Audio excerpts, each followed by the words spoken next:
Detajet e reja janë zbardhur në lidhje me grupin e emigrantëve të vendosur në kampin e Gjadrit dhe që u përfshin në veprime të dhunshme.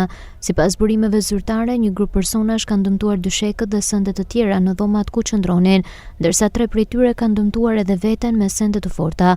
Bëhet fjalë për persona të cilët janë përdorues të lëndëve narkotike dhe nën efektin e tyre kanë ndërmarrë këto veprime të dhunshme.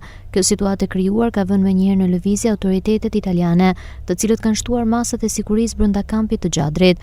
Personat e identifikuar si të dhunshëm janë futur në dhomat e izolimit dhe po mbahen në monitorim të vazhdueshëm nga punonjësit e sigurisë, ndërsa dëmet e vogla që kanë shkaktuar nga veprimet e tyre të dhunshme janë rikuperuar brenda një kohe të shpejtë. Grupi prej 40 emigrantësh me urdhër dëbimi nga Italia, persona problematik dhe me precedent penal, bërritën me pranga në duar në kampin e Gjadrit me 11 prill.